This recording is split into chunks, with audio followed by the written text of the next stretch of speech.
Hey folks, welcome back.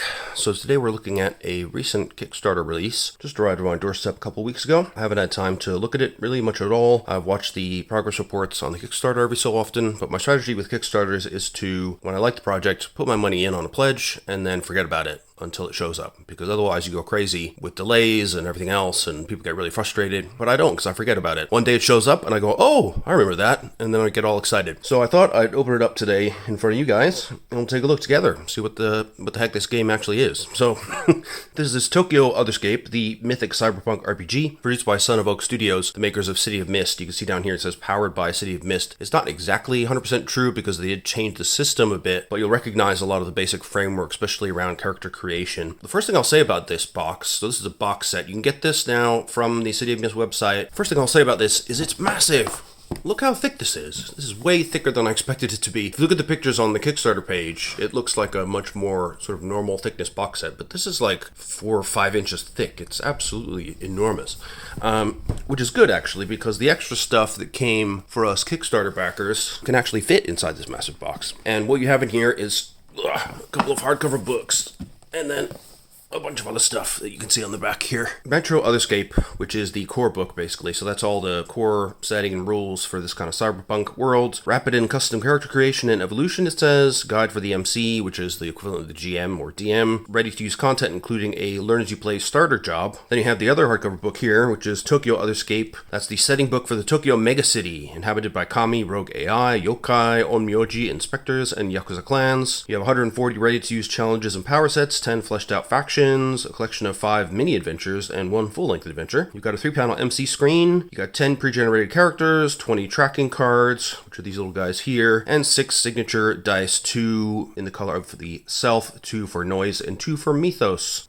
Oh, I really can't overstate how beefy this box set is. Definitely it feels like value for money. I mean, I paid a heck of a lot less for this in the KS than you would pay to get this plus the bonuses on the City of Mist website. And so first of all, we have our little tracking cards here. I'm not going to open them up because they're all the same, but basically, like with City of Mist, the idea is that you attach tags to yourself or to people, and they can be any kind of conditions, like run over 5, for example, and you put 5 on here. And if any of your statuses that are negative get up to 6, then you're kind of out of action. And so you use these tracking cards, which there are 20, to track the various tags that are attached to your characters around the table, which is very handy to have. Now, the top 2 items here are actually the extra bonuses that came with my pledge. So you get this action database. So it says suggestions for actions in the mythic cyberpunk RPG. I assume we should look at that after we look at a bit of the rules. And then there's a second character pack here. 15 characters in it. They're all fully illustrated and nice, thick, sort of laminated character sheets like we saw in City of Mist as well. So these were the bonus bits, which are already pretty thick. And then the rest is stuff that came in the box. There was also 1 set of dice in here, but I put them together with the extra set of dice. You get 1 pack like this in the box, and then in a separate box I got another pack like this. So I always buy an extra set of dice for any game I back on Kickstarter because they never give you enough. It's the same as with my complaint about starter sets all the time. You never get enough to really fulfill your needs. So you might as well hedge against that and get your extras. Here's your MC screen, which we'll look at later as well. This is character pack number 1, which comes in every box set. So you have 10 pre-generated character folios in 11x17 format. You've got a Metro crew and a Tokyo crew. And then we've got our 2 ginormo hardcovers, which take up most of the box. Oh boy. Okay. So we've got the Tokyo setting book, which has really vibrant colors. I mean, really, really pops. Hopefully you can see that well enough. We'll look closer in a minute. And then we have the general Otherscape book, which we'll look at first. So we'll take a look quickly at Otherscape Metro. This is the core book. So you can see it's got a lovely vibrant blue theme going on here.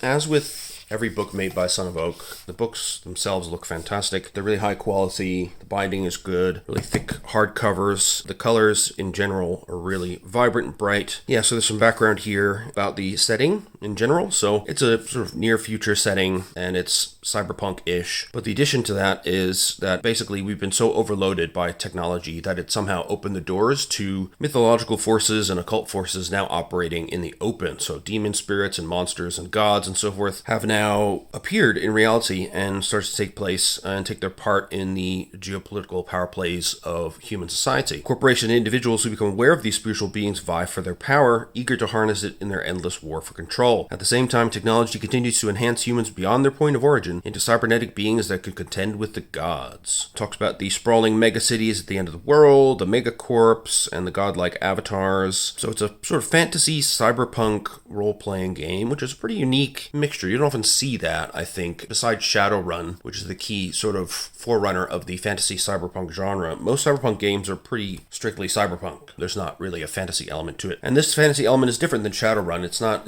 traditional elves and trolls and so forth. We're talking about mythologies, as you'll see in the Tokyo Otherscape book, Kami, Oni, all these kind of very Japan-specific elements of mythology come out. So it's not a Tolkien-esque mixture as Shadowrun is to a certain degree. So it's powered by a streamlined Mist engine, as I mentioned here. The main difference between this and City of Mist is that City of Mist, you have a list of different moves in the style of a PBTA game, like Powered by the Apocalypse, in which your moves are defined and they do specific things. In fiction, and you have a sheet tells you which moves you can do. Here, they've generalized it, so every move runs the same. Basically, you count up tags that are good for what you're trying to do and tags that are bad. The good give you a +1, the bad give you a -1, and you come up with an overall modifier. You add that to a 2d6 roll, and then you consult the results table, which is very simple, to determine whether you have a failure, a mixed success, or a full success in a PBTA style, and then you go on from there and see what happens. So it's pretty straightforward. And they've tried to really streamline it, which is part of what led to the extended development time for this. So Amit Moshe was the creator, lead game designer, and creative director, as he was for City of Mist as well. They're doing their fantasy RPG as well, which is going to hopefully come out sometime this year, but I wouldn't stake my reputation on it. Here we have the table of contents. The first chapter seems to be about the general state of the world, goes a full 62 pages or so, and then we get into building your characters and playing in chapter 2, creating crews, theme kits, generating megacities, theme books for self, mythos, and noise, and then loadout. So this is all your cyberpunk gear, like drones and stuff. Then you have running the game, so this is more for the MC, and then you have appendices, which include your theme kits, tracking cards, character cards, crew theme cards, and then a list of backers as well, which I didn't make it onto, I think, because I was a late backer. And then we have a little bit of intro vibes here in the front, and then a brief guide to the Otherscape RPG. So you're a mercenary, operative, or survivor living in the year 20XX in a dystopian megacity. You run dangerous jobs for your employer, the kind that take an expert, hijacking, extraction, procurement, security sweeps. Usually it gets complicated, so you have to adapt. You work with a crew, reluctant associates, hired guns, comrades in the same unit, or found family. So what are you trying to do? You kind of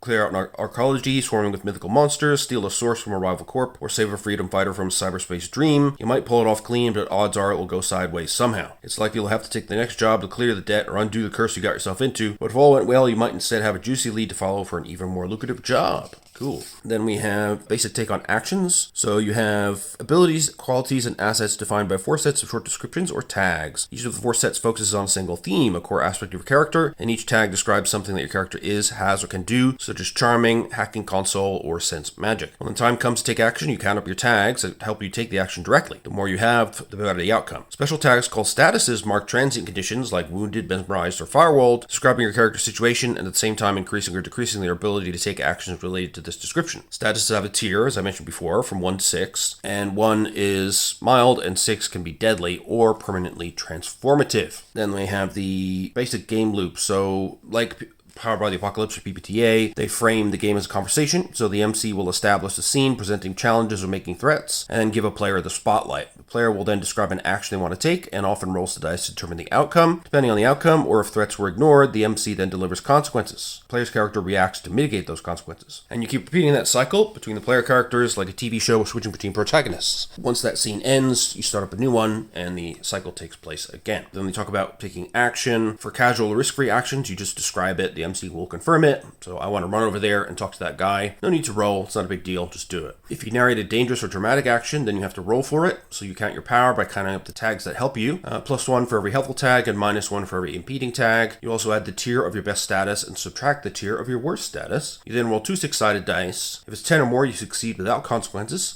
7 to 9 succeed but suffer consequences, and 6 or less you suffer consequences with no benefits. So again, very much the basic PBTA engine. If the degree of success is important, like when facing a track challenge, the MC will ask you to spend your power on effects. You can then buy specific effects for your action, adding or removing tags or statuses from yourself, your opponent, or your allies. You can attack to give them wounded or subdued, for example, influence them to give them convinced or threatened tags, boost yourself with a warded status, create an explosive device, restore a hexed ally by removing cursed, and much more. Each status tier costs 1 power to add or to remove, and every tag costs 2 power to add or to remove. You can also spend 1 power to discover a valuable detail in the scene, or to perform extra feats that enhance or to flourish your described actions. And that's the basics of it. So again, very similar to City of Mist, the difference being that it's been generalized, so you don't have different moves that do different stuff. Every move is done in the same way. You count up your power, positive and negative, then you count up your statuses, the highest positive one and the highest negative one, take the difference, and you add that to your positive or negative power modifier, and that's your overall modifier for the action. So, and every action that you want to do will work in that way. Whatever power you have in the action, you can then use to create different levels of effects or mitigate different consequences, etc. Then we talk about consequences, challenges. So these are basically your adversaries, hazards, or dangerous situations. So not just people, but it could be environments, for example. And they give an example of a antagonist here. So we have a Yaga Boy. They go down if you trick them up to 4 or hurt or subdue them up to 3. They have a Bewitched Mega Pistol, Witch's Brew, and status Cruel 2. The first time the Yaga Boys hurt or subdue would be maxed out. They can drink Witch's Brew, burn it, so they just get rid of that tag, Witch's Brew, entirely, and reset the limit, so they go back to not being hurt or subdued. If they brandish a huge Mega Pistol or other weapon, they can threaten to get violent, giving away an Intimidated 1 or Frightened 1 tag, fire upon a group of people, giving Bullet Wounded 2 to up to 3 targets near each other, or hit someone with the butt of their Mega Pistol, Bludgeon 2. They can cackle with glee after a successful attack, and disappear without a trace. They can scowl menacingly, drawing upon the Baba Yaga's evil, and increase Cruel by 1 tier. That's the basics of what a adversary looks like as far as a threat. Now, evolution is interesting. Much like in City of Mist, your character can change in a few different ways. Whenever you invoke one of your weakness tags, you lose 1 power on the roll, but mark a box on that theme's upgrade track. When it's full, you reset it and gain an upgrade, either a new tag or a new special, a rule unique to you. You also have a personal story arc, so you have a motivation for each theme. If you act against that motivation, you can mark a box on that theme's decay track. When it's full, you replace that theme. One aspect of your character disappears and is replaced by another, and that can dramatically change your character's tags, their actions that are available, and stuff like that. Themes divided into self, mythos, and noise types, and the balance of those determines your essence. Your power options. So before you roll, if you burn one of your own tags, you can get 3 power instead of 1 for that tag. So you just get rid of the tag entirely, regardless of the level, to get 3 power instead of 1. You can push a 10 plus roll by accepting consequences to get 1 more power to spend on effects. And finally, you can go out in a blaze, losing themes, or even killing your PC to achieve a specific narrative goal, an option usually reserved for extreme cinematic moments. Then you have loadouts, so you don't track an ammo bullet for every bullet or write down every piece of gear you have. Your tags only show important gear or major assets your character owns, and you have a 5th theme, which is called the loadout theme, that keeps track of that. Before every job, you load up and choose 1 tag from your loadout theme to take with you on this particular job. You can use that tag as all other tags, but when the job ends, you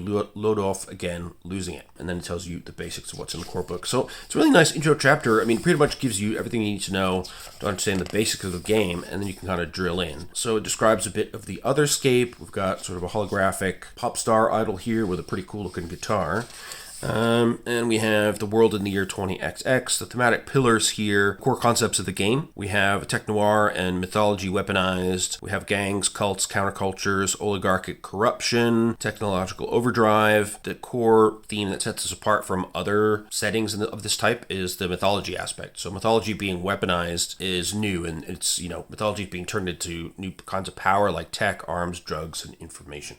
We also have transhumanism, sprawling cyberspace, which we get to when we get to the hacking stuff, and then mythology weaponized. So beneath reality, there were legends and myths that tapped into the primordial powers of creation and the constant battle of forces within the human psyche. In Otherscape, as in City of Mist, legends and myths are arcane abstract concepts known as mythoi. They exist in a substratum of reality known to some as the Otherscape, a half-fictional place made from the psychic energy of humanity's collective consciousness, or at least that's one's theory. So the very noise that makes the denizens of the megacity blasé toward the supernatural is the thing that provides the mythoi the opportunity to creep back back into relevancy. There's a little bit more detail about how that works. Some additional stuff like relics and magical artifacts. Only a handful of people can awaken the reality-bending powers of a mythos. They are the godlike avatars who are living incarnations of a mythos. The person they once were is gone, replaced by a shining beacon of the core concept of their mythos. So that reflects what can happen in City of Mist, where your mythos can start to overtake your character, and if all of your themes become mythos themes, then you're essentially become an avatar and go out of play. You're not playable anymore. Then we have some stuff about tech and noise, the high prevalence of augmented reality, bio and cybernetics, there's hacking, virtual spaces, there's transhuman upgrades that people can have available, there's inhuman artificial intelligence. So artificial general intelligences can do anything humans can do and often more, but they aren't human, and their goals might not be aligned with those of their creator. And I think people overlook that in the current real world debate about AI, is that, first of all, I think I'm a computer scientist. A lot of my colleagues are innately skeptical about the capabilities of AI, but I think we are in turn overestimating the capabilities of our own consciousness. I think we're a lot closer to reaching AI that's indistinguishable from conscious in a very short period of time. And this takes the interesting point of view that, of course, if you have a digital consciousness, it will have different perceptions, different goals, different ways of perceiving reality than humans, naturally. So it'll be a different kind of being. We also have neo-materials, so bioplastics, breakthroughs in the production of concrete have reduced the greenhouse emissions, and there's new kinds of materials like synthweave, ballistic rated synthetic polyesters, more killing devices, better guns, basically. We have transit for the masses. So cities were revolutionized, there was less driving because of people working from home via VR, less driving meant less traffic, which meant faster and more reliable public transport and more airspace for drones, which meant more people utilizing these channels, which meant fewer drivers and so on. So there's a bit of a feedback loop where as people stopped needing to go out to do stuff, then the transportation landscape changed in character and the need for individual vehicles and so forth wasn't so big. So life in the megacity, life is trash, okay? So life is not worth much, I guess. There's been global catastrophes. So cities are kind of the refuge for people, but Mother Nature is being wrathful. Climate change is carrying on. There's also been hyperinflation and cryptocurrency undermining the economy, pervasive pollution, cultural confusion, as many different cultures have had to sort of cluster together in these megacities. People find a sense of belonging somewhere in the chaos. And that's one of the things that you do with your found family of fellow operatives. Then we have cyberspace. So diving into cyberspace requires logging in with a smart device connected to your brain through a neural jack or donning otherwise neurosensitive headgear. And you can also use VR gloves, or worse, it's much slower. And this is a VR approximation of the various interconnected computer networks in the world. What we're looking at. And we have an example here. So near space overlaid upon the physical world, every person and machine with a digital component exudes an aura of metadata and communications known as its data nimbus, and collectively as the data fog. So you can use that to get basic useful information on people. And people tend to be always connected if they have digital devices, so you'll often be surrounded by that data fog in VR. Then you have the Tangle. So mainstream communications, commerce, and entertainment is hosted in the Tangle. So it's where most people spend their time in cyberspace. They're well guarded against rogue AI, mythically powered hackers, and other threats through the use of powerful firewalls, excellent interception programs, and well-paid enforcers. And there are sub-neighborhoods within that, including the Hoods, Infospace, the Silver Malls, the Bot Market, and the Multiverse, so the virtual worlds built for competition, pleasure, and other forms of leisure. Then we have the spirals on the fringes of the Tangle, where geometry gets messy, and the Tangle's more agreed-upon constants are not regularly enforced, so things get more chaotic. There you have crypto bazaars, the old architecture, and the Tempest, so it sweeps across the spiral in chaotic patterns. The Tempest is like a hurricane in the movement of data. Okay, so it's kind of weather in cyberspace. That's interesting. Then we have the faces in your mirror shade. So these are the kind of people that you'll meet in the megacity. You'll meet mercs and privateers, corporate forces, gangsters. So it gives some examples of each description of sample characters, which is nice. Cyborgs and synths, really looks like one of the characters from Persona 3. Demon spirits and gods, the legendary mythoi. We've got cyber entities, they're beings that exist entirely within cyberspace, like AIs, uploaded minds, runaway learning models, and other stuff. Crossovers and mashups, so you can bind spirits into robotic killing machines. Some mythoi have merged with AI, etc., etc. That's very cool. Then you have your story in Otherscape, so who you are. They give some examples of different types of people that you can be. Adrenaline-spiked drone pilots, face-shifting infiltrators, god-honored warriors, ice-cold handlers dealing with assets and money, chromed-up ogres, shades of Shadowrun there. Neo-occultists, so you're working with the magic and the occult. Soul-perfecting theurgist, dealing with demons, evil spirits, monsters, and legendary beasts. Street-smart problem-solvers, technical artisans, techno-shaman harnessers, weathered scavengers, so the experts at gaining access to that which was thought lost. And then the type of people you'll roll with will be your all-around fixers, community protectors, who try to keep the gangs and the extortionists and the legendary creatures and the corpos at bay. Then you've got elite specialists, so these are people that extract information, take down targets, acquire assets, etc.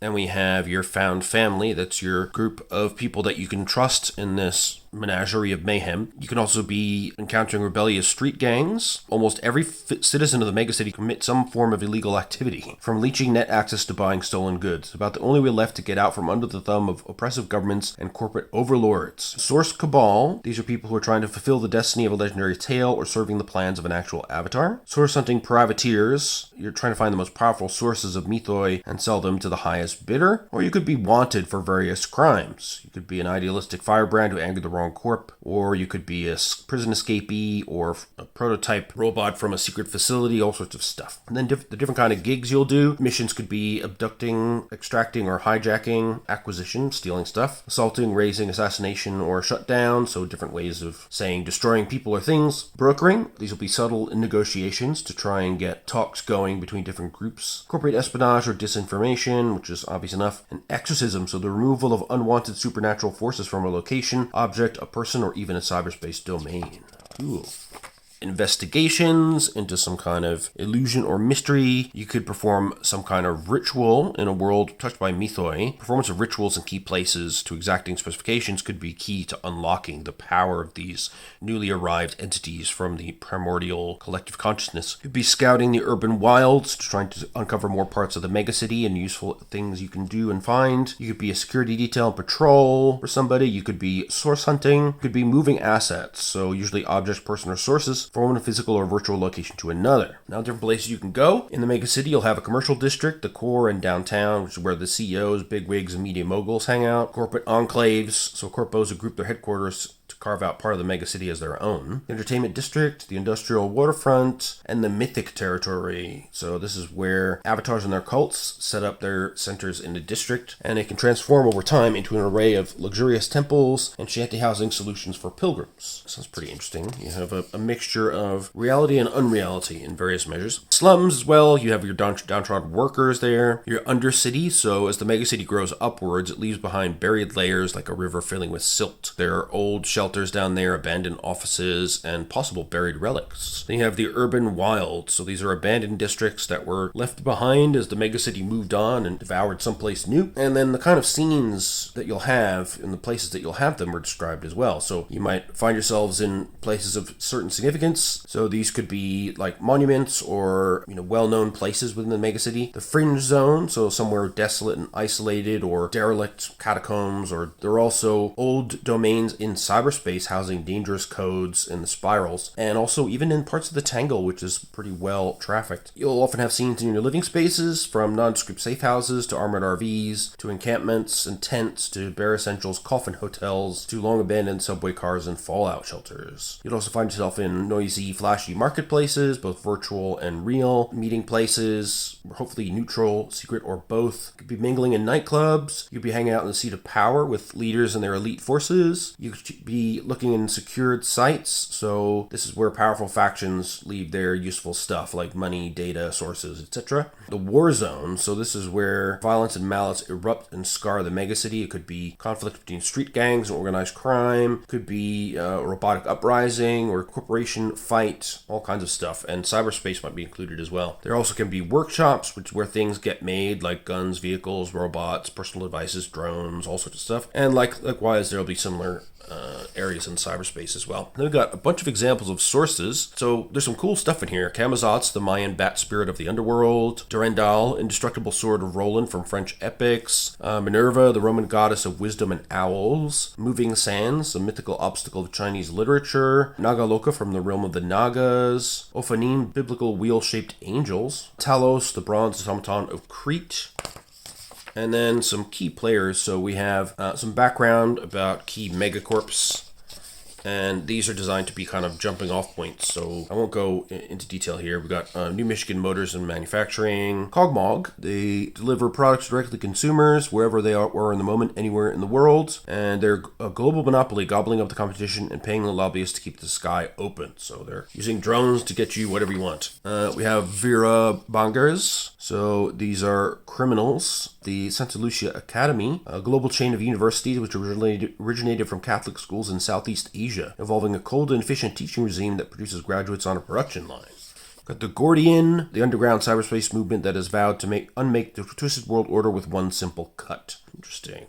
So loads of cool little factions here laid out for you. Stratosphere Strategies, an unlikely alliance between two organizations that could scarcely be more different. The Green Future Institute, the world's largest conservation NGO, and Clamshell Construction, headquartered in eastern China, is a world-spanning construction company. Very strange bedfellows, it says here. Cryocharm, they specialize in cryogenics, from suspended animation to rudimentary planetary cooling weather machines.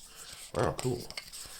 Chimerics is a transhumanist ideology that has caught fire worldwide. So enlightenment can be achieved through body alteration, transcending human limitations. Then we got viral movements. So these are hotbeds of cultural innovation in the megacity, creating collisions of people, technologies, and mythoi. And these can explode into movements of sorts. So Boda scribblings. So these are hacked nanopaints behind the street art phenomenon of scribbling, building off existing legacies of tagging, political art, and neighborhood murals. They use smart materials to create pieces that move, change color, and self-replicate. Cool. Numbing, people trying to reduce their capability to experience and feel using artificial means so they don't get cracked out by the noise that's everywhere. Holographic ghosts, so gravestones are installed with holographic projectors, and when somebody approaches, the AI activates and projects an interactive hologram of the deceased. And some can do quite a bit more than just talk to their loved ones. Some will walk around and haunting the place, some will invade cyberspace. Got Otherscape fundamentalism, so the introduction of mythoi into everyday life has led to a rise in people becoming spiritual and believing that the divine mythoi are the true fundamental layer of reality. So there's an example of a cult dedicated to the mythos of the color blue. Followers of blue see themselves as the ultimate aesthetes, wearing only blue and surrounding themselves with calm, simple truths and luxury. The cult draws in the adult children of the wealthy elite. Convergence demons. Sometimes it's fun to be possessed, though not actually demons. Convergence demons are digital entities that take over the bodies of people with extreme brain cybernetics. In truth, these are general AI who exist in secret communities within cyberspace. Wow. AR death races. So you put an augmented reality driving game overlay on top of real roadways, and you get a hell of a race. Wow.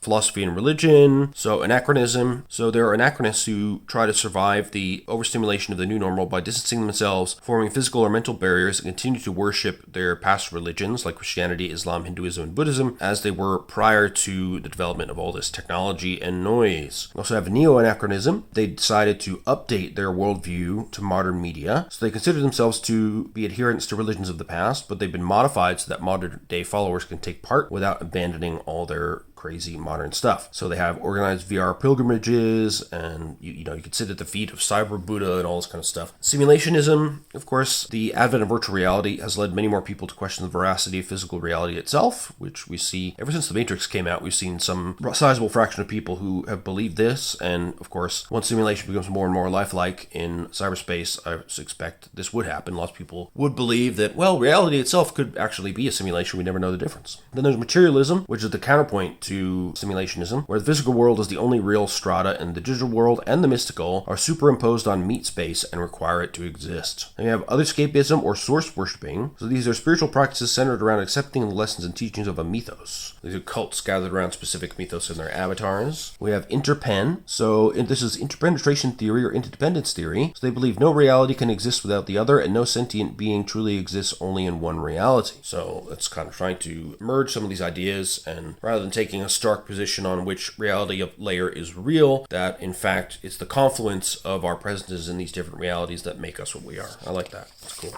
I've got a glossary of key terms, and then we move into the play chapter. So this contains a complete rule set of Otherscape, covering both the role of the players and the role of the MC. And the MC will have to take note of the additional sections marked for the MC. And they have nice additions here. The rapid download section is marked with a lightning bolt, so they highlight only the critical rules, and the detailed sections that follow them are marked with this hammer and wrench to show you the nuts and bolts of the system. Welcome to Otherscape, punks. Read this in a gruff, slightly ticked off voice. That's cool. Okay, so I suppose this is written as well. If you want to do a rapid download for, say, a one-shot, you can just read out these lightning marked sections. The game is played in sessions, which could be a one-shot or could be multiple sessions in a series, and each session is broken up into scenes, which you play through a series of events in a particular location. And then sometimes there'll be downtime, so you can recover, prepare, or deal with your private affairs. And you can also use cutscenes to describe things that are happening elsewhere, unknown to the PCs, if you want to add some dramatic effect. So your character or crew, this is what your character sheet looks like. It's very different from most games, but very familiar to those who have seen City of Mist in my other video on that game, or who own that game, which I do recommend. It's very unique and cool. It labels all the different parts of the character sheet for you, and the sheet helpfully also gives you a reminder of the basic rules, and includes how you do upgrades, tag combos, and you have your loadout theme here, and then you have your 4 theme cards. So there are 3 theme types. Red themes are self, purple themes are mythos, and legendary powers, and blue themes are noise. Okay, so these are self, this is mythos, this is noise. So you're still mostly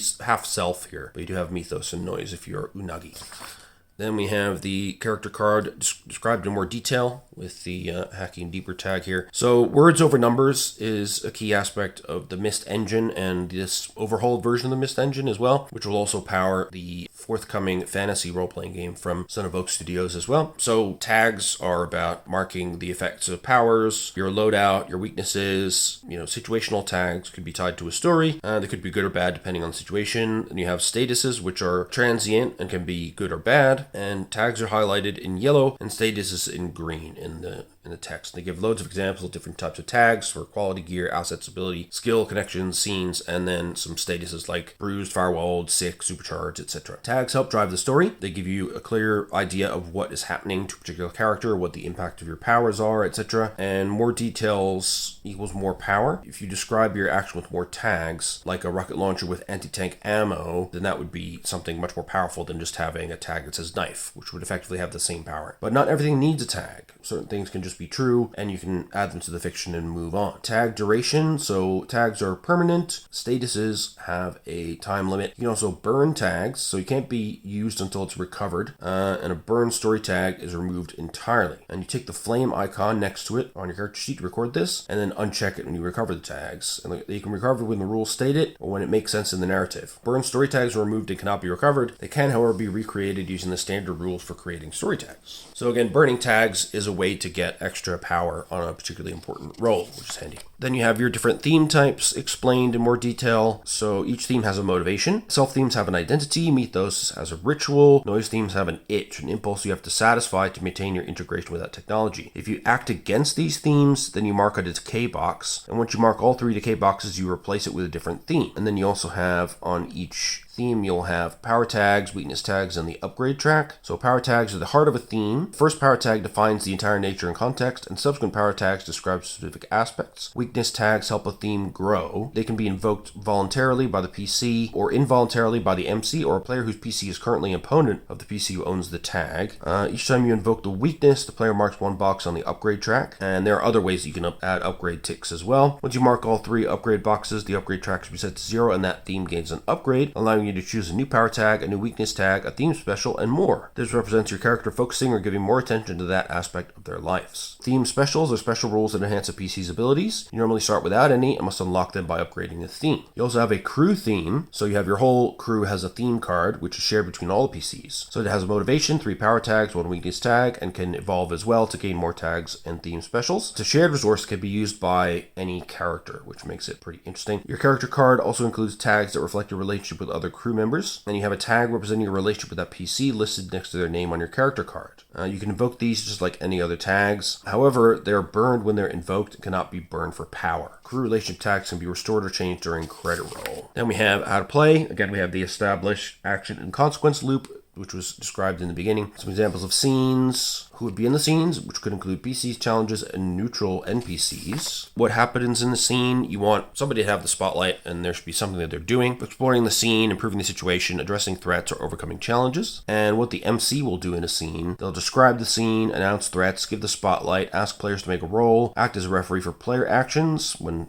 tags can be used, etc., and deliver consequences with or without effects. The players will ask for more details about the scene, describe their actions, make rolls, choose effects for the action if needed, and roll to mitigate the effects of consequences. So it's a nice clear description of the conversation that takes place in this kind of narrative RPG structure and what it should feel like and look like. And there's examples of describing the scene, how to use threats and challenges, and there are various types of them. They could be assets, attackers, barriers or hazards, countdowns, mysteries, pursuer, a target, a temptation, or a watcher. Use these to control the pace and difficulty level of the adventure using your challenges and threats. And if PCs didn't address a threat they were made aware of, the MC may deliver consequences at the start of a scene, which is called a hard open. Like that, that's cool. Then we have what happens when you're in the spotlight. The spotlight will last long enough to take one dramatic action to make one roll. The MC has the final say about how many actions can be taken while a player has the spotlight. An interjection is a short interruption the MC or a player can make while another player has the spotlight. So the MC can always interject in order to add a story tag or status to better reflect what is happening, and both players and challenges have access to special rules known as specials that are phrased as conditions, like when such happens, do such and such. And when the condition is fulfilled, then they can interject and do something. That's applied as an interjection right at that moment.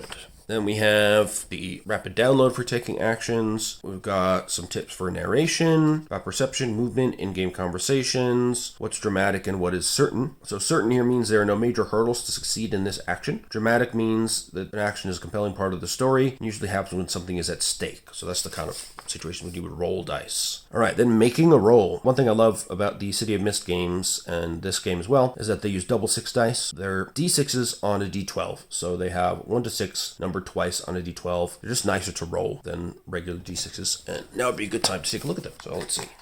The box comes with 6, and the extra pack that you can buy also comes with 6, and you get 2 of each type. So you've got purple ones for mythos, blue for noise, red for self.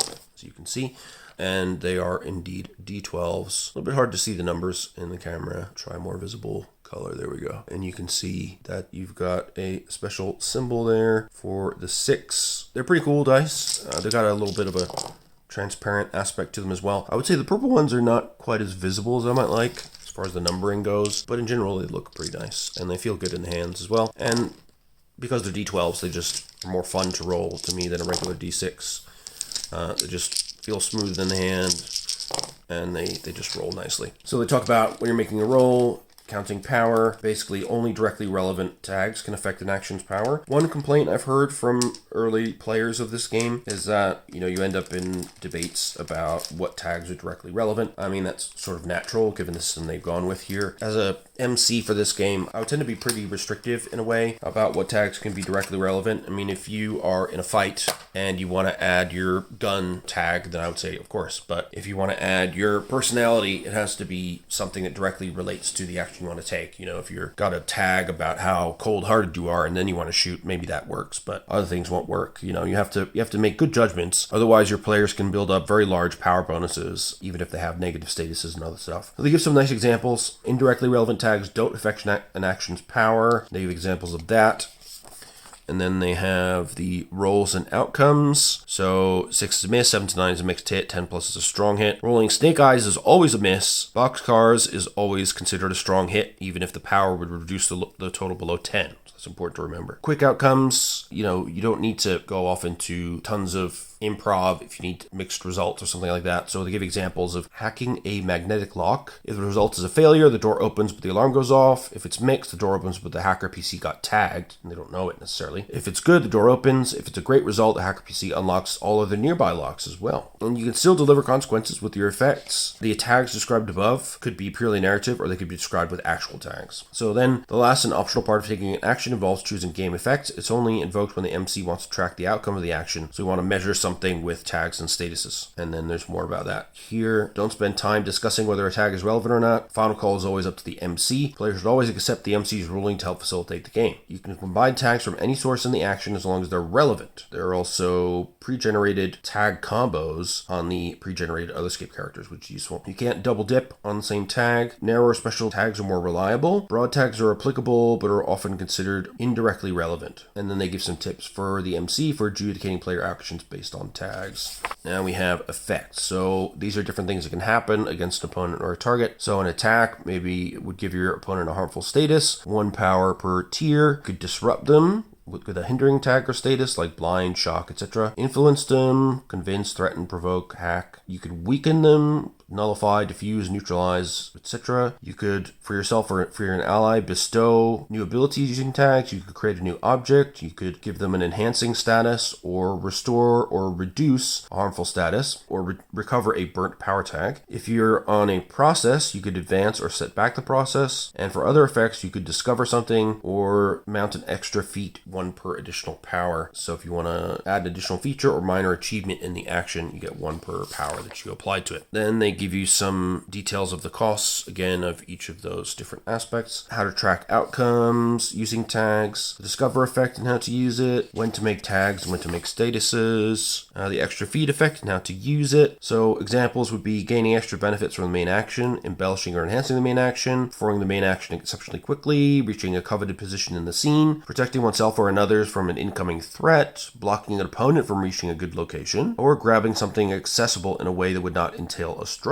Help and enhance other people with bestow, create, and enhance effects. And then they give a nice summary overall of how to take an action, including the different possibilities for effects. So it's nice to have that all in one bit. You can also have a higher cost to enhance. If the players in your group often make use of enhance to build up a lot of power, you may decide that enhance costs 2 power per status tier. There are many other ways to increase the difficulty level of the game. So that's something people need to look at. They're having trouble with these players getting high levels of power. They've kind of accounted for that, obviously playtesting, and worked out some easy ways to get things back on track. And here we have quick versus tracked conflicts. There are different ways to resolve conflicts depending on how important the conflict is to fiction. There are many challenge profiles like this that we'll see throughout these books, and these can be used in different ways. And the challenge profile will list the limit, so what status could overcome the challenge and at what tier, the base tags they have by default, their specials, which are their unique rules, and their threats and consequences that they can establish, and that can be delivered when those threats are not addressed. So when the MC announces a threat, you probably want to deal with it, because if you don't, they can hit you with a hard open on the next scene because you didn't deal with that threat, and they have had the time to do something nasty behind the scenes. And then there could be narrative consequences, consequences with effects that give or increase a status or reduce or remove a status. MC should not cancel out the player's effects on the same action when they were created, however. It's a feel bad moment. Mitigating effects. If the PC has some ability to lessen the effect, the MC may allow them to try and do so. So this could be a PC dodging attacks or soaking them up with body armor, resisting fear, emotions, or manipulation, or dispelling magic, etc. So then you can have a mitigating reaction and spend power to do that. And then there's a guide on player versus player conflict as well. Here's some example consequences of challenges for the MC.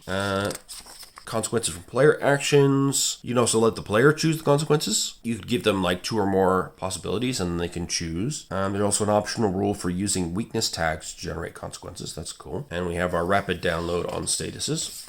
And again, this is all read aloud text, it seems like. So this is basically a programmed instruction guide for teaching people to game during a one-shot, which is kind of awesome. Then the use of tracking cards. So this is handy. Here you can give a status, use a tracking card, mark its status and its tier. So here we have Blast 1, Banish 3, Banish 2. So when you stack them, so if you get Embarrassed and Humiliated, Embarrassed to Humiliated 4, you can get just Humiliated 4 because it's far above the previous tier. So lower tier statuses can gradually build up to deadly effects. For example, when a character that is Wounded 4 is dealt another Wounded 4, the next unmarked tier to the right of 4, which is tier 5, resulting in Wounded 5, is ticked. And then if you take another Wounded 4, you would reach Wounded 6, and that means you'd be dead. So you can try and mitigate a status, steal the spotlight for a second, and try to mitigate the effects. And if it's successful, you reduce the tier of the status that's coming in. You can also remove statuses by effects weaken, restore, or setback. Each tier removed costs 1 power. Rolling with the status, so you subtract the tier of the highest negative status and add the tier of the highest positive status when you're working out your power as well. So each status requires a different interpretation. All statuses have a limit, including positive ones. The default limit for PCs for any status is 5, with tier 6 becoming permanent. And challenges will have tiers as well. So as we saw in the challenge profile earlier, if they took 3 or 4 in certain tags, they would end up being taken out, essentially. And so they give examples of common limits: further subdue, convince, threaten, banish, crash, or take over, and catch or outrun for pursuers. And the MC can come up with new limits for a challenge on the fly if the situation changes, of course, or if they have a new threat. Statuses stay in the game until removed or until they expire in the narrative. So if you have downtime or something. Can't have two polar opposite statuses at the same time. So you remove the number of tiers of the greater status equal to the tier of the lower status. So if hostile 3 and then take a friendly 2, you become hostile 1 because you subtract the friendly 2 from the hostile 3 since they're polar opposites. But then if you had a hostile 3 and you got a friendly 4, you would become friendly 1 instead because the friendly is the higher one. You can compel statuses. Compelling statuses are ones that include a directive. So that means being charmed or hacked, convinced, etc. Go against the directive of the status, you are hindered in your actions. And of course that will vary depending on the tier of the status, so it could be quite a bit. And that's how mechanically the compelling statuses force you to follow their directives. And you have progressing statuses. They can mark progress towards a definitive moment. There's also an optional rule for stopping the death spiral. I like death spiraling, which is where basically once you start getting hurt, it's more likely you'll keep getting hurt because you start getting winded or wounded or whatever, and it makes it easier to catch you the next time around. And this is good for a dystopian cyberpunk game, I think. Optionally, it says you can remove the death spiral by adding a simple rule. A status that counts against a limit cannot empower actions that add statuses to that limit. So with this rule, being injured doesn't directly affect the character's chances of survival. It only measures how close they are to being overcome. So it slows down conflicts and allows the PCs to make some mistakes and adjust their strategy. Whereas the default death spiral is pretty unforgiving. Then we have story tags and tag effects. Examples of things that can create story tags would be getting an item, crafting something, calling on allies, changing the environment, or granting abilities. And you can also trigger story tags out of turn, and challenges can do that as well as PCs. Just rip that page, that's not nice. You can remove story tags, but you can use them with the effects weaken or restore. Each story tag removed costs 2 power, but you can remove any number of tags as their power allows. You can also create them using create or bestow with additional consequences. You can also burn and regain power tags. You can mitigate tag effects. There are story tag sets. Basically, you come up with an ad hoc theme that fits the narrative. So, like, if you are a drone expert PC, maybe you manufacture a battle drone that has minified jet propulsion, a minigun, and polymer impact shielding. So all these tags come as a set to represent that vehicle. You have consumable story tags to burn them for power. Story tags stay active until removed until they expire in the narrative, much like statuses. Loadouts. So this is your loadout tag sets and your equipment, basically, which is a big part of Cyberpunk. So it's good that they've figured out a way to work that into their tag-based RPG. It bodes well for the fantasy game, which will, fantasy games also often rely on magic items and so forth. You can add tags to your loadout themes by finding loot. You can buy, craft, or hire new loot. You can use story tags and keep them around. You can also remove tags from a loadout theme if you have a relevant tier 6 to that object. Broken 6 on your gun, and it's going to be gone. You can remove loadout tags as a consequence as well. That seems pretty harsh. Then we have scale. So there's scale differences between 0 and 4. So 0 is human scale, and scale 4 is a whole block, or like an army or a swarm or a horde of enemies. So actions on the same scale. A Jotun challenge, scale 3, with a smash 3, can deliver smash 3 to an entire building. Yikes. Okay. If a PC has a scale 1 guardian spirit, then they can guard a room-sized thin place, such as a small natural fountain, giving all allies therein blessed 2. You can scale actions. The scale gap between what you want and what you have is going to be giving you a corresponding cost in power. The scale gap can be shifted to the PC's benefit by using scale tags to represent the PC's secondary characters, such as allies or automatons, or the PC's large-sized tools. However, to obtain such tags, the PC usually first needs to take a scaled action. Okay, this could get a bit complicated, so we'll save that for an exercise for the reader. You can also scale mitigation, use scaled up effects. And then you have some power options, which includes burning one of your positive tags to gain 3 power instead of 1. You can go out in a blaze, burn yourself out completely, and go all out. So, reactive effects. So, if you score a 10 plus on a mitigating consequences roll, you can choose to spend some of your power on additional effects that are related to your defensive action. You can roll with self, mythos, or noise. So, if you take an action related to one of these aspects, you can use the number of themes their PC has of this type as their power instead of counting positive tags. It's an interesting alternative. And they talk about going out in a blaze and how to adjudicate that, degree of sacrifice, and the outcome for possible situations and consequences. So if the degree of sacrifice is inescapable, like death, then you could overcome an army or an avatar for now, save someone else from an impossible situation, or leave a mark on the world permanently. And the consequences would be to take a tier 6 status regardless of your role. And then you're done. And we got to talk about downtime. So you can go around the table, have each player describe their piece's activity. Each player represents them by choosing one of two benefits, either receiving 3 power and spending it on effects without making a roll, or marking an upgrade box on any one of their themes or the crew theme. So you can do heal and recover, so you can recover burnt power tags at a lesser cost. You can prepare for actions, and you can use their time to load up your loadout tags. You can spend quality time to create a relationship story tag. You can research and inquire to gain new information. At the end of the downtime period, the MC begins a new scene, either zooming in on some of the activities that took place, or wherever the PCs go when they return to the job. Then we have some tips on cinematic moments, sample of play, which is very nice to have. Goes on for quite a bit as well, with a lot of tags and statuses being referenced, and that's handy. And then we have our character and crew evolution. Won't go too deep into this. We talked about it in City of Mist. Basically, if you voluntarily invoke your weakness, you can upgrade your powers. If you ignore your thematic aspect of your various themes that make up your character, it decays and you replace it with a different theme. And so you can sort of side grade your character. You can change it pretty dramatically depending on what theme you replace it with. So the balance of self, mythos, and noise is determining what you are in general. So if you're a Nexus, you have all 3 types. A spiritualist means you've got self and mythos only. A cyborg is self and noise. Transhuman is mythos and noise. And real means you have only self. Then you have avatars if you're only mythos from the same source. Basically, you're on a power trip. You can be a conduit, only mythos, but from different sources. You can be a singularity, which is only noise. So you're a new kind of life form, a digital life form. You've left humanity behind and you're something beyond. Thematic transformations is what I mentioned before, where you mark decay and replace your theme with another. This walks you through the process of replacing a theme. You also create new ones, and depending on what the new theme is, you might need to evolve the character's essence. So, if you take your last human tag and replace it with noise, then maybe you're now a cyborg. Something like that. Then you have evolution points. So you have a character card with an evolution track that has 5 circles. As you gain evolution points, nothing changes externally, but there's a growing sense of a big change coming. You may gain evolution points as a theme upgrade or when replacing a theme, and when you mark all 5, you gain a moment of evolution and you reset the track to 0. Then a moment of evolution means you can create a new type of essence, create another broad power tag, gain a veteran special, ride off into the sunset and retire, sunder the cosmology, narrative development, or total reconstitution, so respec your character. Veteran special, so examples include Backpack Beast with additional loadout stuff, backup clones, customizable gear, Godslayer, ignore a scale gap of up to 3 in one type of interaction. Wow. Interfacer, larger than life, level up your game, choose 7 upgrades across all your themes. Wow. So evolution points can do a lot. So sundering the cosmology sounds especially dramatic. Wow. Look at that. That's very cool. So here's how to create your mega city, set up a series. Now this is going to be stuff that it's not really going to be relevant until you're sat down and really decided to play this game. We've got some pre-made mega cities as well. So Istanbul is the first example. Then we have London.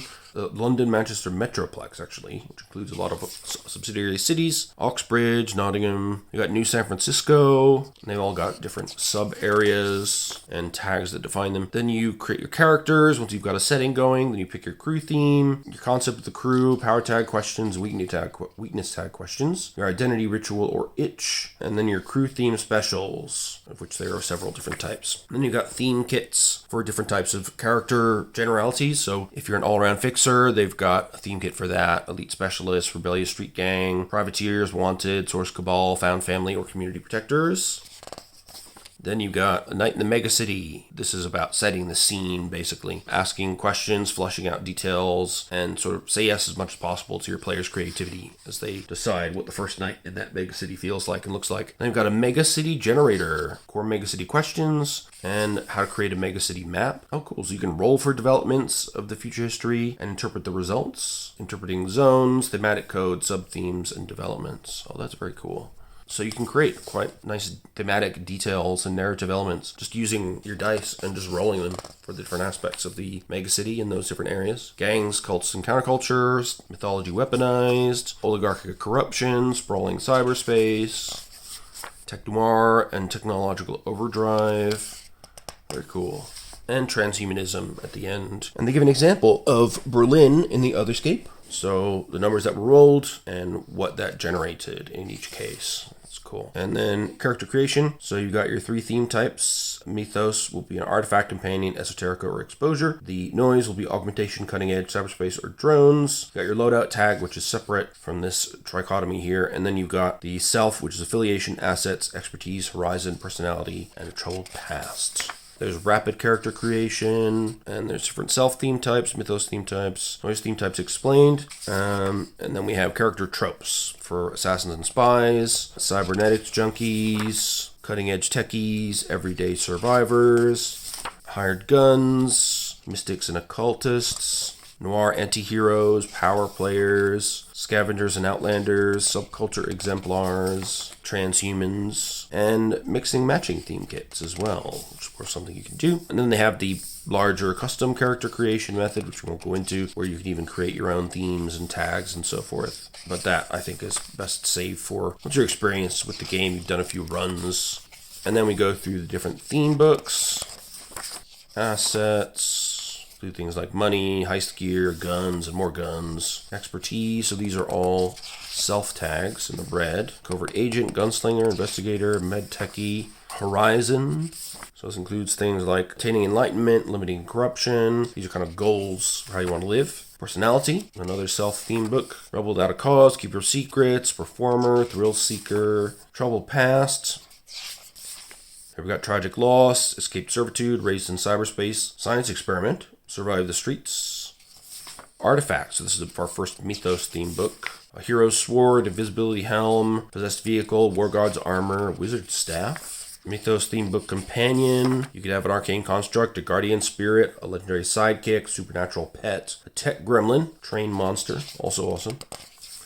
Esoterica. So, and there's some theme specials for each marked as well. So theme kits, corpse animation, devil's bargain, evil eye, potion craft, warding signs, spirit summoning, weapon witching. I like that. Then we got exposure.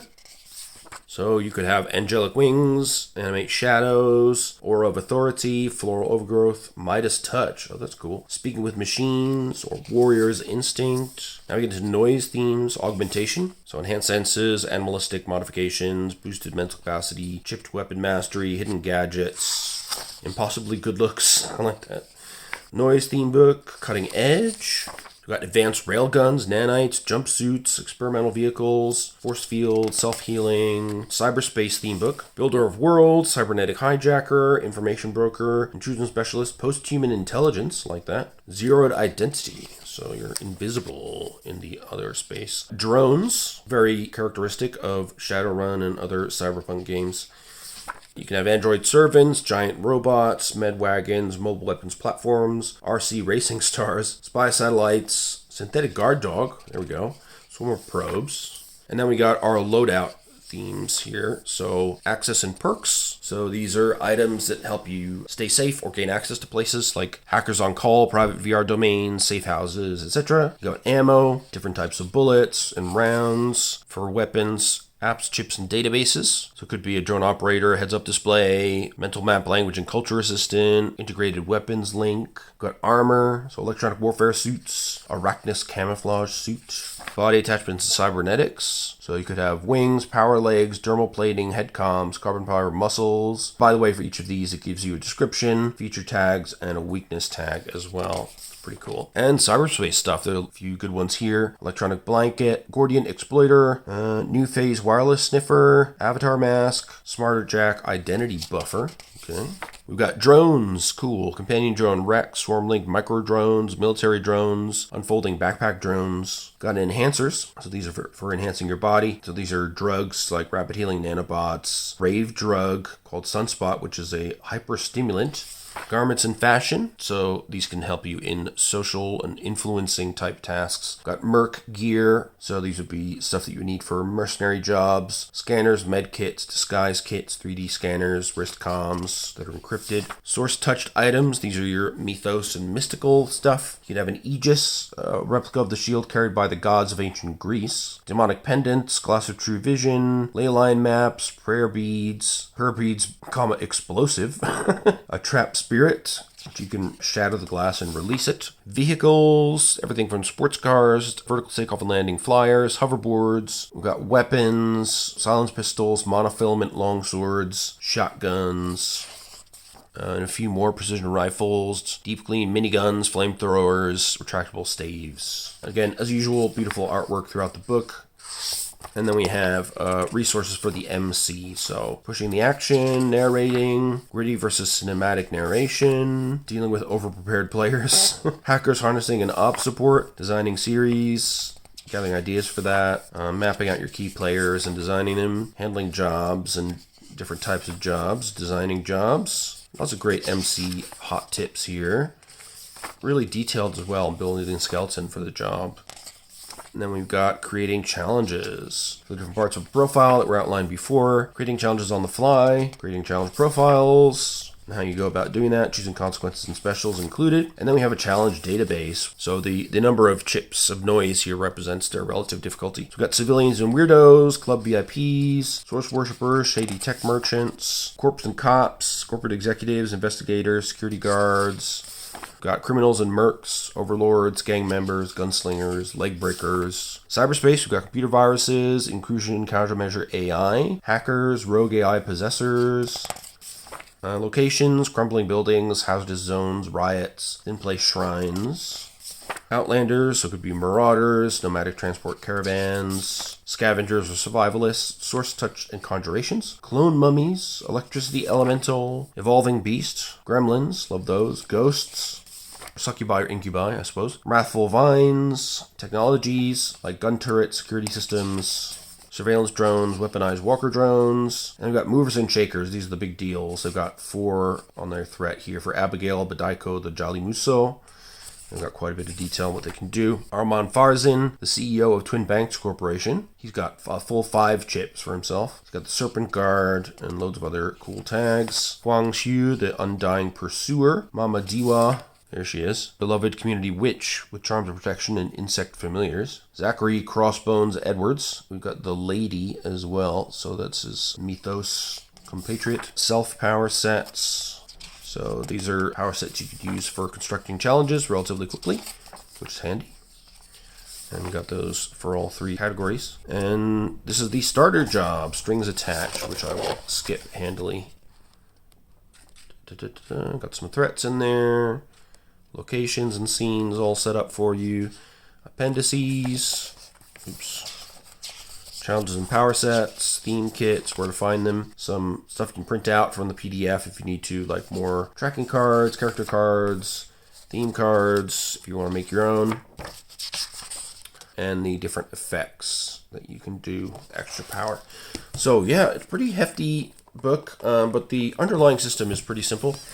We're going to look then quickly at Tokyo Otherscape. So this is the setting, which comes in the set here. So this is for Japan. My understanding is that Son of Oak, they put out a survey at the end of the campaign, once delivery was all set up and on its way, about what the next Otherscape setting should be. And there was loads of cool stuff on there, like Istanbul, Cairo, San Francisco, all this kind of stuff. So whatever the next setting book will be, I'm sure it'll be cool. So we'll take a relatively quick look at the Otherscape Tokyo book here.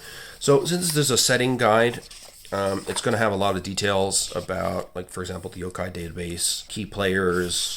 I'm just going to flip through relatively quickly so that you just get an idea of what's in here. I think as a player, I'd rather you just enjoy what Tokyo Otherscape is like and the general vibe rather than too much detail. So they give some background about including some Japanese language conventions. Kami, so these are the broad term for gods and spirits in Japanese mythology, which have now come alive thanks to the effects of noise. The yokai are bad dudes, akuma are devils, you've got dragons, and then oni are yokai that are basically massive demons and a big problem. You've got shapeshifters, you got chikigami, who are kind of spirits of death, tsukumogami, possessors, basically. You've got yurei, ghosts of the dead. New source type, which is emotion. So Japanese myth places great importance on negative emotions, imbuing them with spiritual power. And then we have different types of groups. And then we have deserted temples, haunted castles, reclusive enclaves, the role that corpse crime and city government play in Tokyo. You've got Zaibatsu corporations, some are household names. You've got Yakuza and Oni gangs. Oni biker gangs sound particularly nasty. We've got the people of Tokyo 20XX, Bosozoku. These are the motorcycle gangs that you find in modern day Japan as well. Coffin workers. So these are people who live in the tiny coffin hotels and subsist on basic food paste, apparently. Corporate warlords, domestic robots, idol worshippers. Those we have today as well in Japan. People who love idol groups. Mascot robots. You have neighborhood mystics, online otaku, and the overworked office worker, the salaryman, still existing in Tokyo 20XX, working for the corpos.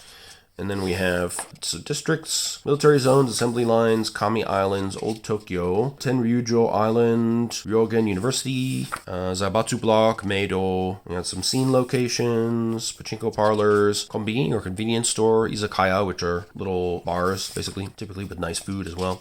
Got some glossaries. Then we got new player options, new character tropes for Tokyo. Ghostly Kami burglars, Zaibatsu double agents, Yakuza recruits, creators of cyber life, fully immersed gamers, otaku harnessing console modder, mecha pilot, solar powered technician, Tezuma illusionist, fed up salaryman, unwitting nanotech wielder, vengeful yokai hunter, oni motorcycle courier, wealthy violence tourist, wandering neo samurai, enlightened child, sailor suited summoner, Tamahagane swordsmith, onryo haunted bartender, onmyoji inspector, retired nanobutai trooper, kitsune power broker, kitsune being a shape-shifting fox for those who don't know already, clerk of the demon courts, cyber onsen operator, onsen being the hot bathhouses that you get in Japan thanks to the deadly volcanoes lying underneath the islands and within them. Then we got Meido Yamabushi, under scavengers, tower looters, shrine-seeking monks, subculture exemplars like tainted yokai worshippers, Hanko enthusiasts, Toge street racers, transhumans including awakened synth companions, digitized kami and imperial clones from the Emperor's ancient DNA. Wow. Got some new self-theme kits, Budo practitioners, Bushi aspirant, claiming birthright, cleanse the past, Kenjutsu, nanite veteran, neo-samurai armor, otaku,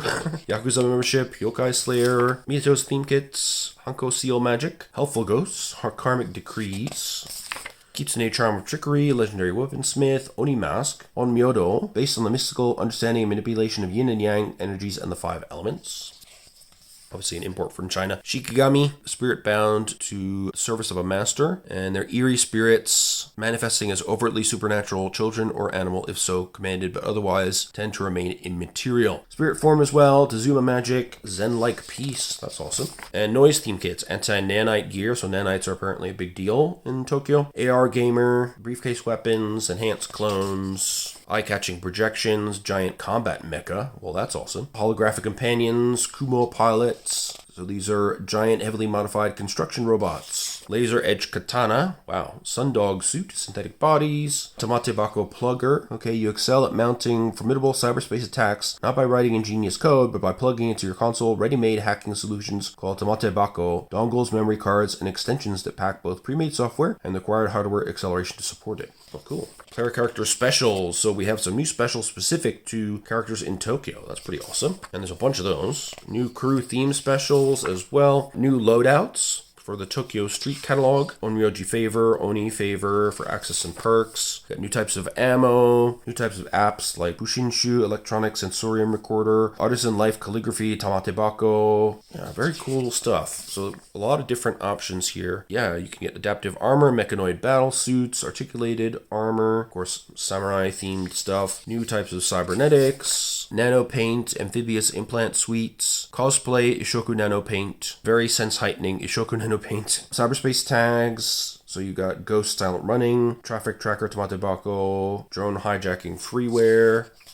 toy soldier series, Ryujin guardian AI, got new types of drones. Should remind you of something. Ghost in the Shell, perhaps. Then we have bodyguard robots, vehicle hijackers, hidden drone docks, anti-drone attack drones, sentry drones, medbots, got new enhancers, live stream eye patches, pain-numbing chewables, pilot reflex enhancements, good if you have a mecha. Fashion stuff, you've got AR-enhancing clubwear, shielding peripherals, kimono covers, stealth jackets. Merc gear, you've got Hanko seals, directed thrust jetpack, necrotic tissue rebuilder, source-touched items including anti-aging Ningyo flesh, Azusa Yumi, which is a bow, bullet time charm, Daruma doll. Wow, lots of Japanese themed stuff in here. Remote Prayer Kifuda Amulet, Spirit Trap Irezumi, Tainted Sensu, all kinds of cool stuff. Wakizashi, Sword, Vehicles, we have Watercraft, Flying Cars, Motorcycles, and Agile and Quick Hayabusa Motorcycles. Weapons, Articulating Odachi Blades, Compact Grenade Launchers, EMP Pistols, Shock Gauntlets, Extremely Large Blades, Tungsten Alloy Katanas, Sniper Rifles, Naganatas, Shuriken, and Arm Smoke Kunai. Cool. Then we got the Yokai database, which I will just flip through very quickly. Yeah, check out that guy. How cool is that? Lots of megacity adversaries. We got some cyberspace yokai. We have haunted locales, including capsule apartments, bars, cybernetic clinics. We've got prowling yokai roaming around the place. We've got different kinds of kami, ningyo, Tesso the Iron Rat. This is one of the bigger deals with Nezumi punks and rat towers, and nano swarms. We've got a wandering tank, social phenomena yokai, a social media slasher, Okuba goblins, consummate anti-consumerist rebels, Maramatch, the hottest new dating app in town, Yosozume K teens, underworld yokai, 5 rings, 1 night castle, kitsune, which are the shape-shifting foxes alluded to earlier. Here we see a nice picture of one, and an elder kitsune, which is quite powerful. Kaze security troopers, non-yokai adversaries, android secretaries, bosozoku, dojo brawlers, mecha, 5-ring officers, icons, Oni VR construct, nanobutai troopers. Then we got some new power sets as well.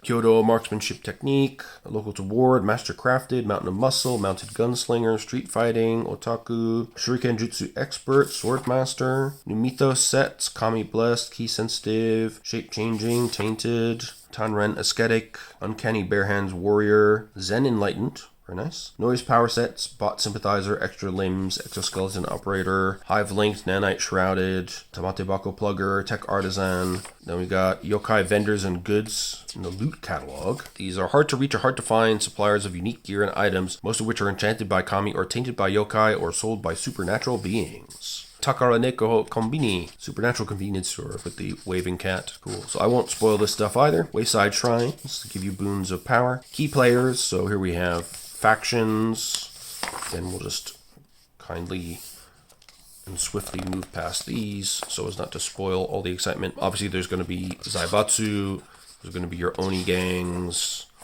Ghost Market, don't know what that is, and there are challenges within these as well, and places you can get training, King Enma and his story hooks and his challenges. So yeah, Oni are a big deal. Neo Samurai, warrior wannabes seeking to reinstate their idea of Bushido. And the key locations, challenges associated with them. Oni motorcycle gangs, chaos sowing biker clans powered by the frightful ogres of Japanese myth. Awesome. I mean, just the idea of an Oni motorcycle gang makes me want to play this game all the more. Just in general, the idea of combining cyberpunk with the sort of mythology weaponized approach of City in the Mist is very cool to me. And it definitely makes this game stand apart from other cyberpunk efforts. My big question is whether the complaints about power being too easy to acquire are true, or whether the optional rules presented for making things more difficult work well enough. I think if they work well enough, then that's not an issue. Otherwise, there'd be a bit of house ruling involved, and I'm not a big fan of house ruling stuff. I'm not one of these OSR, DIY everything, player skill people. I want rules that work, that are play tested, that make sense. I don't want to make up arbitrary rulings on the spot. You know, I like the game part of role-playing games, not just the role-playing part. Yakuza challenges, lots of those. Viral movements. These are out-of-control meme-plexes running wild in the Tokyo megacity cultural sphere. Got Hanko seals. They become a whole movement. Wow. Hanko in modern-day Japan are like name stamps that you use to sign official documents. And I had one, which had my name spelled in katakana, which made me stand out, as nobody really saw that very often. Kawaii mask streamers. That's interesting. Kumo racing clubs, stage magicians, Yakubyo gami roamers. Jobs bulletin. So these are adventures in Tokyo. So we shall, of course, skip these. I think there are 5 mini adventures, and then there's supposed to be one full-length one as well. Yeah, steampunks, which is about an operation in onsen, not actual steampunkery. and a bridge too far. That might be the real adventure. Yeah, it's got multiple acts, so I assume so. What we got here? Act 4, Act 5. Yeah, that's and an aftermath as well. Cool. I think that is everything. So yeah, the 2 books, very, very hefty. Loads and loads of content.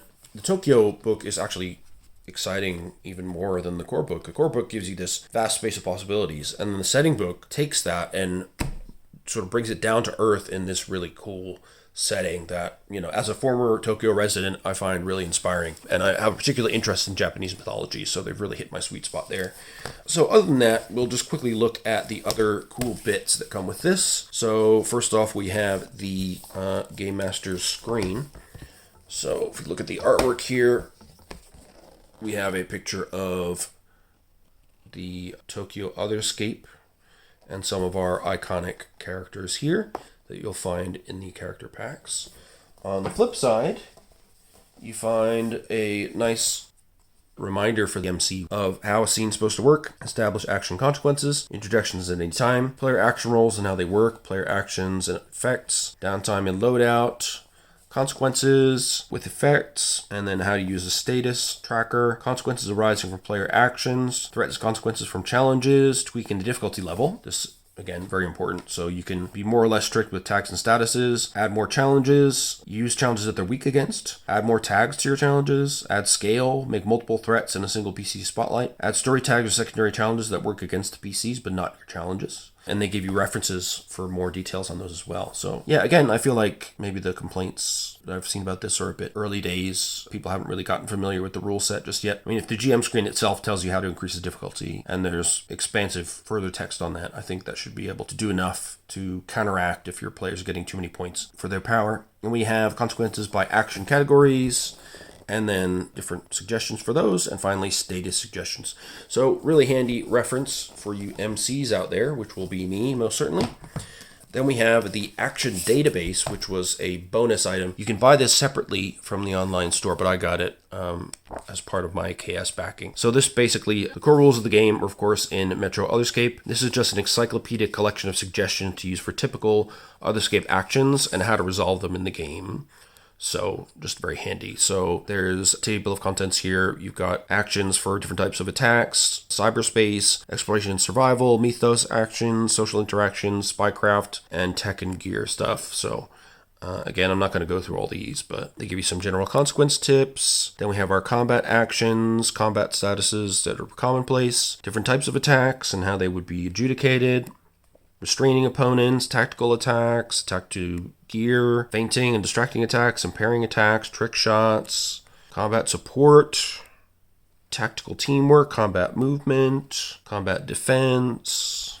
Then we got cyberspace actions.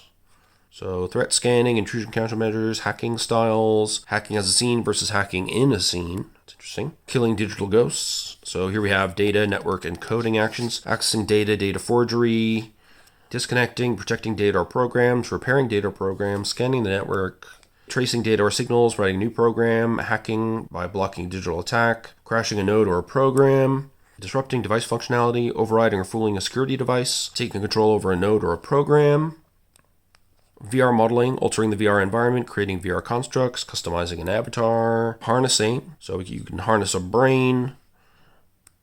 You can do exploration survival actions, chases, creating and removing hazards and obstacles, scavenging for stuff, scouting and guarding, sneaking past a threat, surviving environmental hazards, traveling in dangerous environments, mental and physical resilience and recovery, performance enhancement, treating injuries and other conditions, mythos actions. Again, we have our common statuses.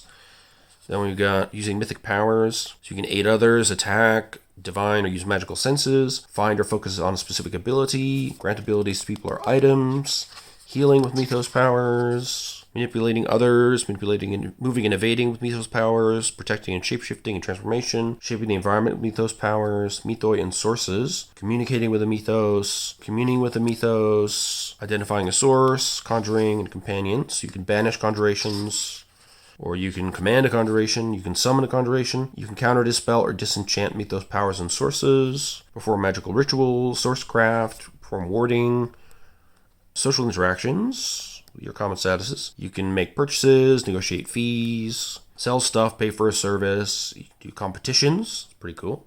Deception, gathering support and resources, getting close to someone, make an impression, manipulating public opinion, outsourcing a job, persuasion, preparing an approach, resisting social and emotional manipulation.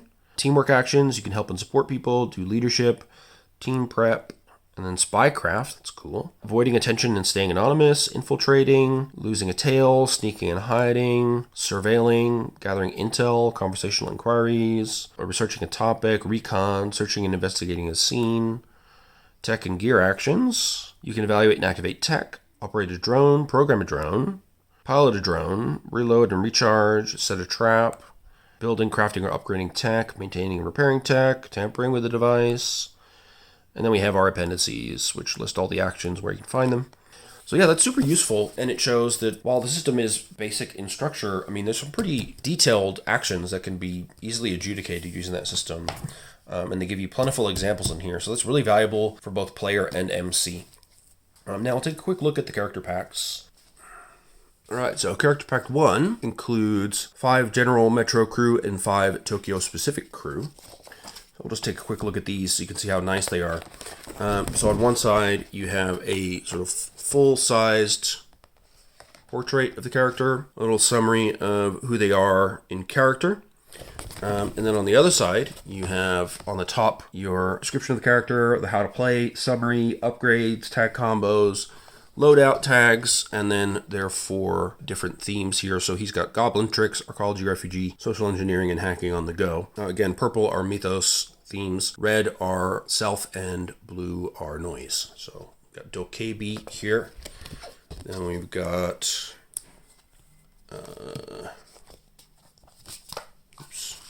Then we got Kerberos. Pretty freaky looking dude, actually. Not sure what he's all about. And he has, again, the nice summary at the top here. His loadout, which includes drone operator stuff and gun turret attachments. And he's got a Mythos Hellhound. Then he's got Drone Lab and Wing It under Self. And he's got canine units for his drones under Noise. So very much a drone user, seems like. Got Ocelot. She looks pretty cool. You can see she's got some interesting weaponry going on there. And, yeah. Lovely art style in this game, as with all the City of Mist games. Apologies for the reflections on these. They are quite big and very shiny. So we got her picture and generalities, including loadout, which has silenced pistols and hollow points. She has a spectral Makwahitil, soul-searing blades. Okay, she's got Sicario and Phantasma Cartel as her self tags, and her noise tag, which is an augmentation of overclocked reflexes. Cool. Then we've got Otherscape. Okay. And we have Shams. Here we go. He seems to be an arcane-y wizard type, but he's got a giant gun as well. Nice mixture there. His basics and portrait up top. And he's got 2 Mythos tags here. He's got one Esoterica, Command Over the Unseen. He's got a companion, Zao Baha, the Whirlwind. Then he's got 2 self tags, Liberator of Souls, and the One-Eyed Man is King. Cool. And then we have Valkyrie. Looks heavily augmented. Power armor, gunnery, maybe jump jets or something. Portrait and loadout, which includes secure comms channel, EMP protection suite, expanded ammo reserve, and other stuff. Employee of Ragnarok Inc. under Self. 3 noise tags, Human War Machine, arm-mounted weapons array, and Mimir onboard AI. Wow. So you can really see the variety of different character types you can get with these different combinations of the 3 theme sets that you have. Here we have Genji. He's got some kind of warding going on. I see yin yang and the 5 elements, so it must be a little bit of Onmyodo going on here. And indeed, that's the case. So now we're getting into the Tokyo personalities. He's got Onmyodo with a 5-pointed star shield. He's a grizzled investigator with the Bureau of Onmyo, and he's got the tools of the trade. So he's got 1 Esoterica and 3 self tags here. Assets, affiliation, expertise. Cool. We've got Orishi. very cool. Lots of tattoos there. Wonder if she's got Yakuza affiliations, which you'll find out. Again, she's got her portrait. She's got a harnessing console, hidden combat knife, and Yakuza free pass token. So yeah, her companion is an Inkborn yokai in the mythos category. She's got 2 self tags: Horizon and Expertise, Transcend My Humanity, and Irazumi Artist, and her augmentation of a synthetic arm. Very cool. Then we got Shikigami. Oh, okay. So you can just straight up be Shikigami. Interesting.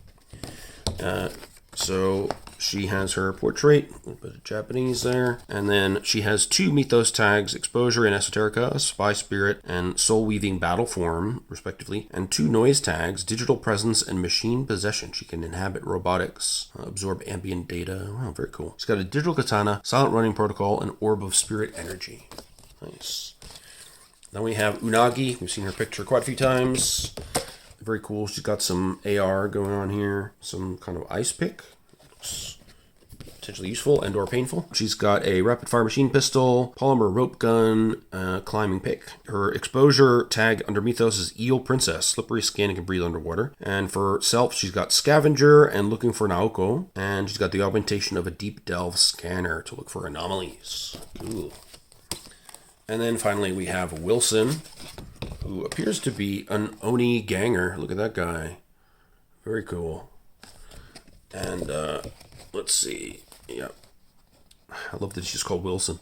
He's got a tactical assault rifle, high caliber handgun, a grenade launcher, various other stuff. His artifact is an Oni mask, gives him Oni strength and demonic durability. He's got a military past, and he's a Ronin and a Gaijin. Okay, so he's a foreigner and running on his own. And for his noise tag, he's got a heavy railgun. Cool. So those are your default 10 characters. Quite a lot of variety just in those 10 that come with the initial character pack, which I have to say is quite impressive. Character pack 2, you can buy, as I said, separately if you haven't backed Kickstarter as a bonus. So we'll look at those momentarily. So there we go, character pack number 2. So we'll just do a quick run through here because since this is a bonus, I don't want to spoil too much of it. These don't seem to be necessarily specific to Tokyo, but more generally applicable characters. We have Aegis. He's got a Jericho Megasword and Kingly Presence under Mythos, Bleeding Edgelord, and Vehicle Hacking Smart Shades. I like that. Akadaka. That's a cool name. Definitely could be something Japanese going on there. He's a Godcatcher and Ride the Lightning, so he's got 2 Mythos tags here. Explosive Flirt Fury under Self, and he's got Cyberspace under Noise with Network Control, allowing him to understand data flows. We have Alex Arai. Looks like some kind of crazy cat stuff going on here with some Nekomimi on the hoodie there. She's got a Mythos Companion, Lucky Cheshire Cat, Exposure, Tag, Illustrative Illusions. She can hide behind illusions. Expertise in 3D modeling, and a Bubbly Optimist personality. So she's purely Mythos and Self. And we have Bahe Black. Interesting name. And an interesting portrait. He's got some kind of floating holographic controls or something or other. We have with him Artifact, the Mask of Tobadzistini, affiliated with the Black family. He's got an expertise in Rain of Bullets, 2 personal self tags there, and he's got a cyberspace noise tag of the Rainmaker, a hacker alias, and he can create plant constructs. Oh, cool. We're getting some pretty wacko, not wacko, but pretty wild stuff from some of these guys. Here we have Cutter. What's he up to? He's got Sasquatch Instincts for his Mythos exposure. He's got Expertise in Combat Medic, Horizon to help those in need, the Robust Physique, and Wolf-like Senses. I like that. Got Devilish Tea. Seems like the kind of guy you want to hang out with. Got a cool bike. Is it a mono-wheel bike? It's pretty cool. So he's got an Infernal Boon from his exposure. He can sling hellish curses, has magical protection. He's got assets with the Straziga Club, money laundering operation. He can cheat his way out as his motivation. He has the TD-1402 Rooster Flying Hot Rod, speeding vehicle with onboard flamethrowers, and an ostentatious suit in his loadout. I like that very much. DJ Dreaming. Oh, I like that. He's got futuristic DJ deck, similar to what I have for mixing MP3s, but very much taken to the next level. He's got 2 Mythos tags, Overflowing Cup of Oberon as an artifact. Another Esoterica Mythos tag, and Perchance to Dream. You can shape dreams. He's got expertise as an electronic musician with hard light turntables. And his personality is a gig hustler with quick travel routes. That's handy. Dr. John Trask. Pretty beefy looking dude there. So he's got 1 Mythos exposure tag as a werebore, muscular physique, and porcine sense of smell. He's got Horizon as a cryptid protector, and a troubled past as corporate whistleblower. And he's got a cutting edge noise tag for a mythic biosplicer. He can inject cryptid DNA and create monster hybrids. Wow, I like that. Got Kosh Black. Got some kind of pretty spectacular axe there.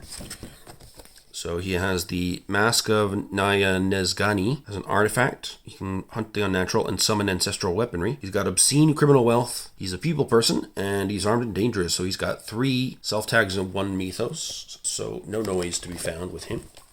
Perhaps he's one of the anachronists. We have a Cassandro. Looks like a corpo piece of crap I've ever seen one. He has exposure through Prophecies of Doom, Visions of the Future. He's a healthcare entrepreneur. Oh, that's the worst. Futurist Medical Org is his affiliation. And he owns healthcare drones and teams all over the megacity. And he's got cutting-edge 3D printed cures, vaccines and medicines, and organ replacements. So handy, but not the type of guy I want to really be friends with. Definitely against my personal beliefs about healthcare. Here we have Loremonger. 2 creepy skeletons coming out of them, in fact. And they've got Knowledge of Banned Tomes under Esoterica. Necromantic Spells, Prophecies and Portents. Companion is 4 Skeletal Servants. Wow, okay. With many bony hands, and they can do menial tasks. Expertise as an archivist, and the horizon of protecting knowledge. So, yeah, she loves ancient banned tomes, and necromancy, and, yeah, forbidden knowledge. That's cool. I would like that character myself. Noriko. She's got some cool kind of, what's the name of that weapon? This is a kind of classical East Asian weapon that I can't remember the name of. But I love the orange outfit. Orange being my favorite color in the world. She has 2 Mythos tags, Susano Storms, control the weather and is happy in the rain, and Sea Serpent Tattoo with sharp teeth that can glide through water. She has got a Horizon tag to reunite with Asahi, and a cutting edge tag of an electrified chain sickle. Okay, don't give us the original name, but they call it a chain sickle. Got shock and awe, and it can trip and snare people. Excellent. And we have Snowcat. Cool. I was a fan of the cold. This might also suit my personality. She's got a very transparent coat. I'm not sure how effective that is, but this is the future, so who knows. She's got 2 Mythos tags, Ice Dragon Magic, Frosty Breath, and Make It Snow. And also another exposure tag for Inhuman Grace, always in style, and can do a graceful dive for cover. She's got a self-tag of Street Savvy with a bullshit detector. And Cyberspace, she's a simulation star recognized by many with exceptional aim. Cool. And then we have Toshiro. Looks like a young lad with a little fan and a bushy tail of some sort. So we've got, Tanuki shapeshifting, cool. Bake Tanuki form and a ferocious fighter. Cute when needed is also on there. Had a troubled past as a street urchin and loves to steal from the rich. And has unbreakable razor fans with monomolecular sharpness that can block bullets. Very cool. Some very clever character designs in here. I like them very much. And then finally we have Twice Born. Got maybe some hard light constructs. What's that? She's kind of VR architect or something. She's ex-corporate on the personal side, the self side. She's got then 3 noise tags, an AI-controlled cybernetic arm, an argumentative digital double, and twin avatars. She can be in many places at once and confuse the enemy with our numbers. Oh, how cool is that? Yeah, so that's character pack number 2. So as you can see, once again, there's quite a bit of variety with these different characters here. And yeah, I think in general it's a fantastic package. There's a load of possible gameplay available here. There's a great variety of pre-generated characters. You got your handy action database. You've got your GM screen. You've got 20 cards for tracking statuses. You've got a set of dice, plus I got an extra set as well.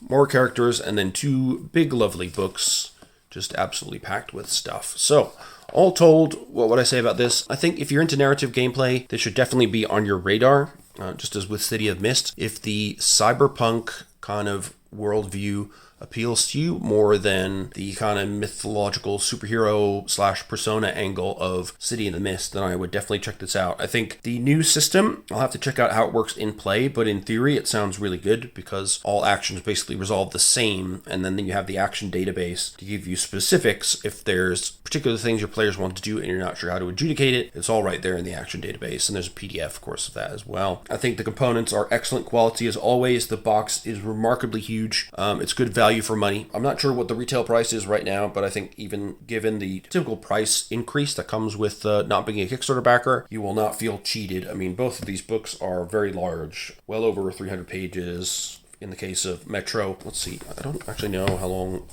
Tokyo is. I would say 320. Yeah, the smaller book is 320 pages. So, probably close to or over 700 pages of content in total.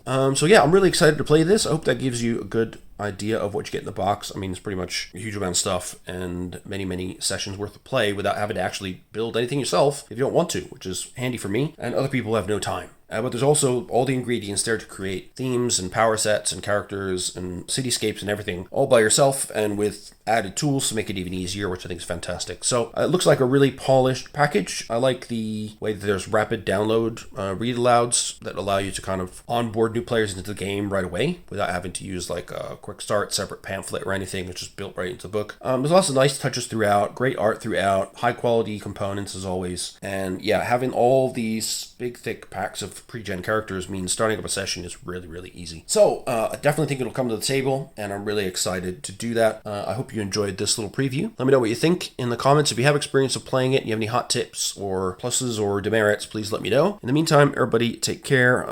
Hope you have a great holiday and look forward to seeing you in the comments and hopefully in the next video. And don't forget to subscribe and click the bell and all that good stuff as well to help me get over the 1,000 subscriber mark. So until then, see you soon and bye-bye.